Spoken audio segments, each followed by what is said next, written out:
She is the co-creator of Eastbourne's Spoken Heard. Please put your hands together and keep them together for Shell Huggins!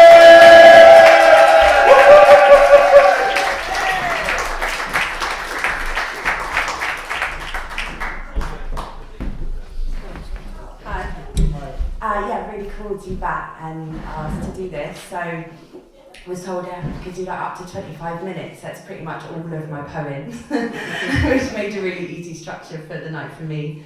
So I'm just going to start at the beginning with the first poem that I made. I got a really beautiful diary, Christmas 2016, and it was too pretty for just dentist appointments and shit. So I thought I'd write my journal again because I haven't done that in years. And started to write, and then stopped writing and started speaking, and did my first spoken word poem, which came out kind of complete, which was cool. So yeah, I don't have titles either, so this is kind of my deep one.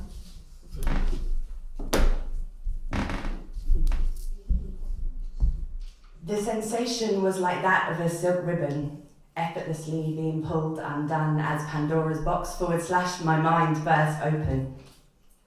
I wait for that avalanche of emotion, but it doesn't come. It is heavy, but of course it would be. Because what I'm talking about is the fabric of my complete reality disintegrating and shattering directly in front of me, right in front of my eyes. Everything that I once knew is now compromised as I am forced to hang my old thought patterns and habits out to dry, because I don't need them anymore. This is what it feels like to smash your paradigm. Your goalposts have been moved. What was real isn't real anymore. What was true isn't true. You're left with a vast void, but it's your choice now how that's filled. For example, I don't think I believe in marriage anymore. I don't want to pass that conditioning on to my child that finding the one is the be-all and end-all, because it's not. Life is changeable, because so are we. And we all struggle to contain the uncontainable, and then we look around at each other baffled when we're suffering and in pain because we are unable to. We are obsessed with unrealistic ideals, and then we wonder why we are all ill. The only thing permanent is change. And we fight to keep things the same, and we're kept afraid of things that we can't escape. I think that's insane. For example, the subject of death. I know that you shouldn't talk about it because it's morbid and it will make you feel sad. Of course it will, because there's grief, there's loss, and there's pain. But perhaps if we were more prepared for it, we wouldn't have to be so scared of it, because we are all going to die. It's so unhealthy to ignore such an intrinsic part of life. But we squeeze it into its box and we file that under taboo. We brush that under the carpet and sit back in our comfy chairs so our life can be marketed to us and we can buy it.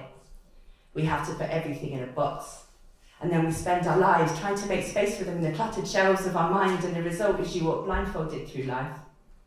We're obsessed with putting things in boxes, and then we're told to think outside of it, but there is no box to think outside of. Thank you.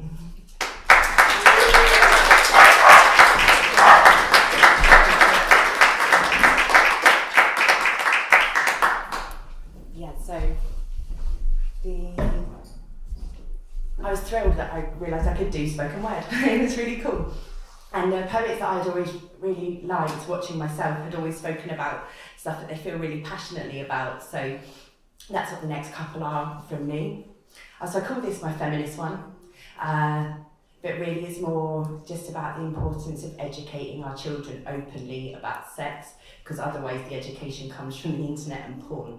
So it's really important that we talk about it and not be embarrassed about it, right? I'm not immune. I'm still trying to undo the years of deep conditioning of being told it's not okay to be you. I'm sorry for having pubic hair. I feel that insecurity that I don't look like the women in the movies. I'm sorry that I don't look like a 16-year-old girl. And I'm sorry for gravity.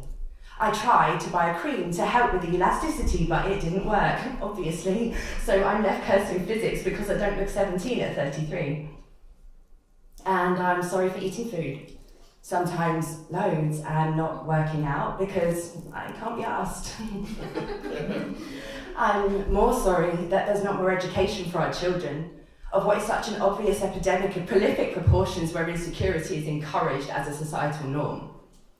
I'm sorry to the boys that were not taught then, who grow up to be the 35-year-old men who invite drunk 16-year-old girls back to their house for a party, only when they get there to let them know that they're the only ones invited. And while you're here, might as well finger you on the carpet. And I'm sorry to the girls that were not taught then, who have to wait until they're grown women to realise that that was not okay. I'm sorry to the boys that were not taught then, who think it's perfectly acceptable to ask for a naked photo to show their friends, and I'm sorry to the girls who were not more empowered then, so even though they don't want to, they send them.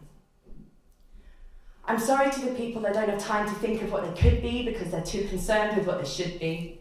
I'm sorry to the people that don't have time to be grateful for everything that they are because they're too concerned with everything that they aren't.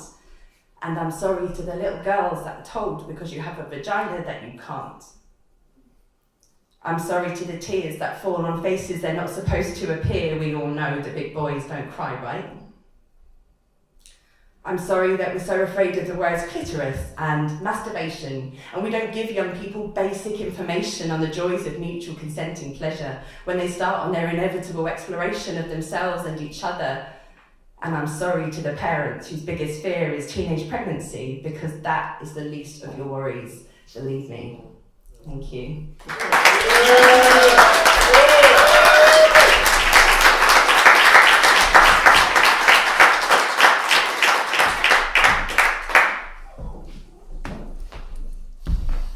So this one, I'm just going to go straight into this one. This is my education one. It always said the same thing on my school reports. She's got so much potential, but she always has to have the last word on everything. Well, what they meant was I questioned everything.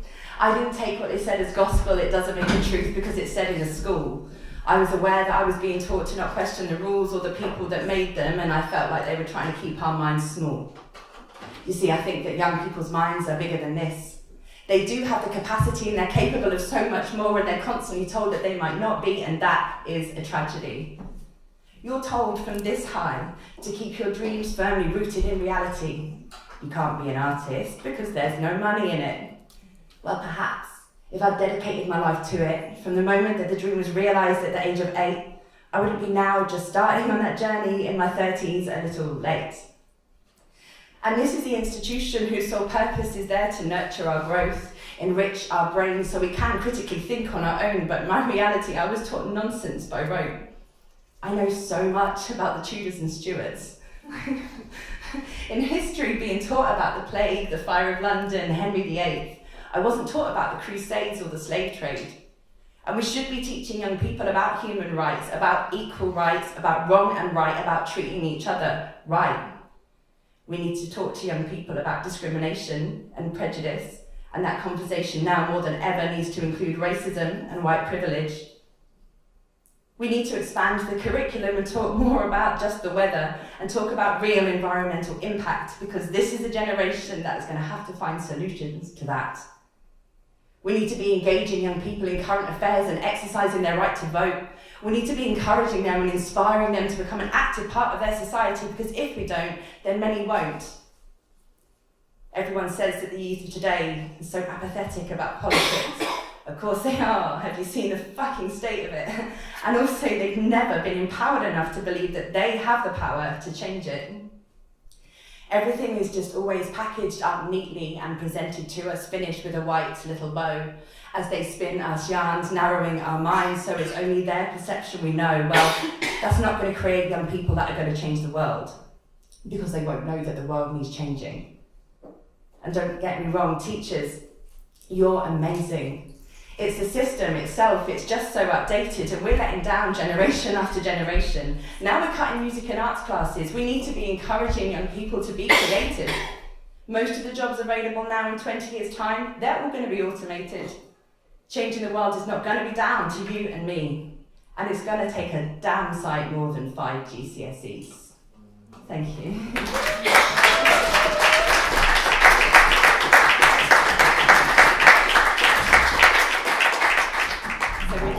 I can remember my poems, I just can't remember my set list for some reason.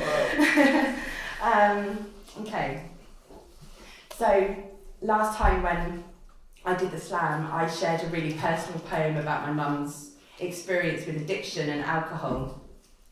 And it's another subject that I really think deserves some airtime because there's so much stigma and negative views about addicts and addiction, and it's really easy to forget that behind that there is a really, really vulnerable person. So this is the relapse one.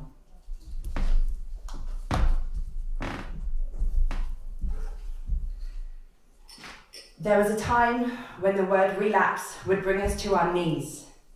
We'd feel that last shred of hope dissolve, feel that last fight from your tired muscles leave.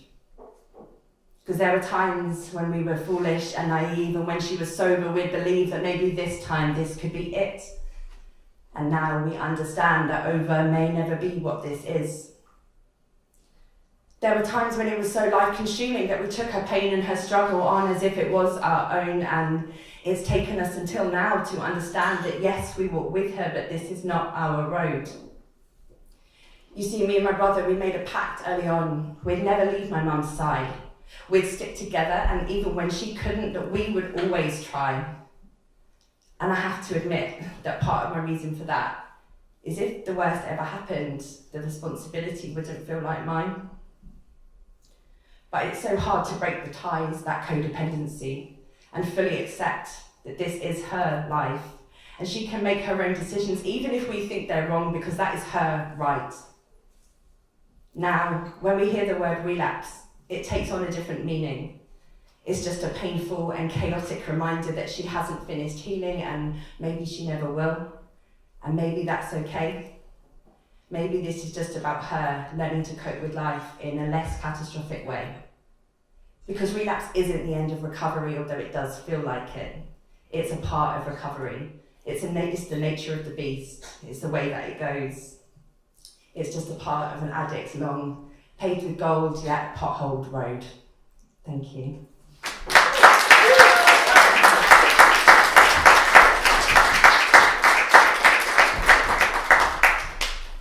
So I'm going to just do one more. I'm going to end on a high, and I'm just going to do my love one.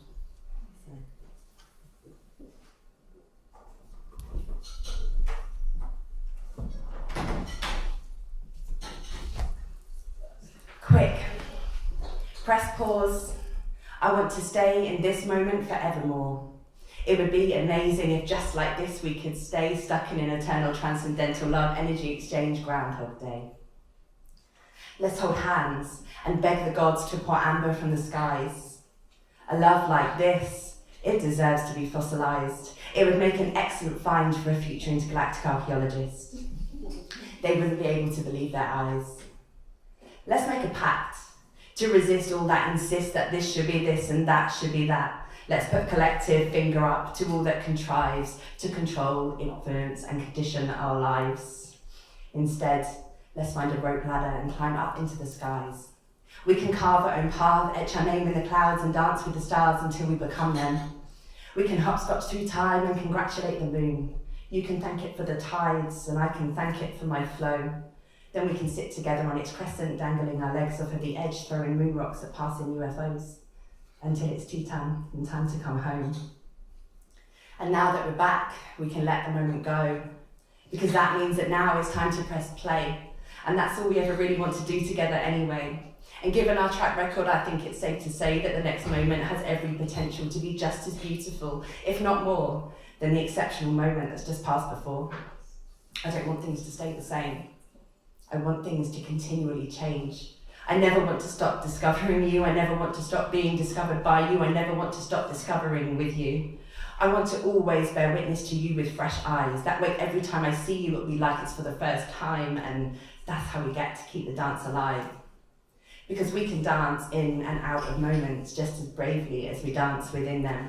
Because we can celebrate the beginnings with the same ferocity that we celebrate when we end them, not forgetting, of course, all of the beautiful, beautiful chaos in between.